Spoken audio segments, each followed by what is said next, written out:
Bonjour à toi chers spectateurs et bienvenue dans Découvre Artiste, l'émission qui parle de cinéma mais surtout de ceux qui font le cinéma. On a eu l'occasion de remonter un peu dans le temps au travers de cette émission et au fur et à mesure de cette année, et là je voudrais remonter assez loin dans le temps. Je crois peut-être aussi loin qu'on a pu retourner au moment où j'ai parlé de Buster Keaton par exemple. On va parler d'un producteur qui est clairement légendaire. Si jamais vous avez étudié un petit peu le cinéma ou si vous connaissez un peu le cinéma, vous avez forcément déjà entendu ce nom. Déjà parce que son fils, par la suite, est devenu producteur et donc forcément le nom a perduré. Mais au-delà de ça, parce que c'est réellement un de ces monuments du cinéma américain qui a forgé toute une manière de faire du 7e art et qui l'aura fait pendant quasiment 50 ans de carrière au sein des studios hollywoodiens. Il s'agit de Daryl F. Zanuck. Alors je pense que le nom de Zanuck vous dit quelque chose parce que son fils par la suite est également devenu producteur mais également réalisateur. Mais surtout, Daryl F. Zanuck, c'est vraiment un mec qui a traversé tout un pan de l'histoire du cinéma. C'est un mec qui a produit des films et qui même a travaillé dans l'industrie du cinéma des années 1910 jusqu'à la fin des années 70. C'est un mec qui a produit un nombre incalculable de longs métrages. C'est un cinéaste qui a lancé des grands noms du 7e art. Howard Hawks, John Ford, Joseph L. Mankiewicz, John Cromwell, Richard Fleischer. Je vous donne des noms comme ça, je suis sûr que ça va vous donner des indices pour aller piocher les films. Tous ces noms sont très connus. Il y en a forcément certains que vous connaissez déjà, je pense à John Ford et Howard Hawks, mais Joseph L. Mankiewicz, c'est un cinéaste et un scénariste de génie. Voilà. À partir de là, moi, c'est ce que je trouve passionnant dans ces mecs-là, c'est que c'est des mecs, on connaît vachement le nom. C'est-à-dire que moi, Daryl F. Zanuck, j'en ai entendu parler en école de cinéma parce que c'est un obligé, en fait, dans la production audiovisuelle américaine du moment où il y a eu des films muets jusqu'au moment où il y a eu le parlant, jusqu'au moment où il y a eu la couleur, jusqu'au moment où il y a eu le nouvel Hollywood, jusqu'au moment où il y a eu les blockbusters. Le mec a traversé littéralement toutes les plus grandes étapes du 7e art pour finalement continuer à produire.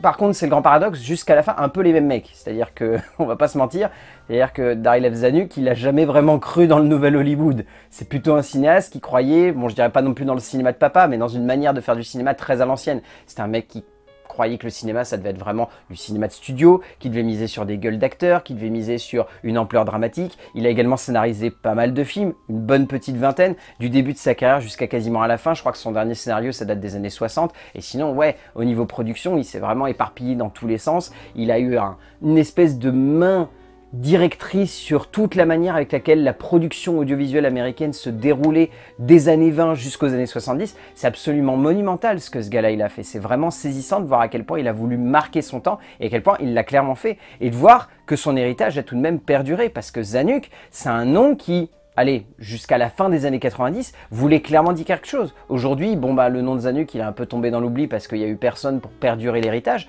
mais durant quasiment un siècle, le nom de Zanuck a été signe de puissance et de quelque chose de très imposant en termes de cinéma et d'audiovisuel. C'était un nom qui voulait dire, voilà, regardez, ça va être du cinéma, comme potentiellement on n'en fait plus.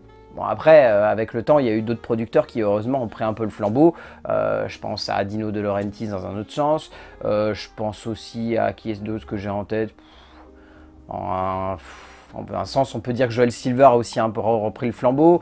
On peut dire que Jerry Bruckheimer et Don Simpson ont aussi perduré cet héritage-là en proposant certains blockbusters et certaines grosses productions. Voilà, c'était une autre manière de voir le cinéma, mais Daryl F. Zanuck, il a clairement marqué l'histoire du 7e art en positif, puisqu'il a montré qu'en tant que producteur, on pouvait vraiment imposer sa mainmise sur des films. Et par contre, on va pas se mentir, si Zanuck il a cette aura, c'est parce qu'il a vraiment montré que le producteur, celui qui est à la base même d'un projet de cinéma, c'est lui qui dirige un film. Et certes, il a fait beaucoup de bonnes choses, mais c'est bon aussi de rappeler qu'il a aussi eu une énorme mainmise sur ses différents réalisateurs et qu'il a imposé parfois sa manière de penser, sa manière de faire. Et cet héritage-là, il est encore présent aujourd'hui. Un producteur aux États-Unis est persuadé d'avoir la mainmise sur le projet cinématographique qu'il met en place et il impose des directions aux réalisateurs ou aux artistes qui les empêchent parfois d'avoir une certaine liberté créatrice. Et c'est le grand paradoxe de ces grands messieurs du cinéma, c'est qu'ils ont traversé le temps, ils ont su imposer une manière de concevoir le cinéma, ils ont fait de très grandes choses et ils ont permis à des films de devenir légendaires. Grand paradoxe, ils ont parfois imposé un diktat et une logique de création qui ont fait que certains auteurs ne se sont pas retrouvés dans leurs films et parfois même ont désavoué leur production. Et du coup, presque ont cédé les noms de leurs longs métrages à Daryl F. Zanuck qui parfois est crédité en tant que co-réalisateur alors qu'en fait, C'est juste qu'il était producteur et qu'il a imposé sa vision. C'est le grand paradoxe de ces messieurs qui sont tout de même fascinants à regarder parce qu'ils laissent une empreinte indélébile dans l'histoire du cinéma. Et quand on prend du recul, on se dit, cette empreinte, elle est un peu ternée par quelque chose qui rend ce portrait un petit peu triste. Mais je vous invite tout de même à regarder ce qu'a produit Darry Lev Zanuck. Ça reste passionnant à regarder, ça reste des chefs-d'œuvre même pour certains. Et ça reste assez génial de redécouvrir ces films qui ont clairement marqué l'histoire du cinéma. Et d'ici là, je vous dis à la semaine prochaine pour découvrir un dernier artiste, mais surtout découvrir ce qu'il a à nous dire du cinéma.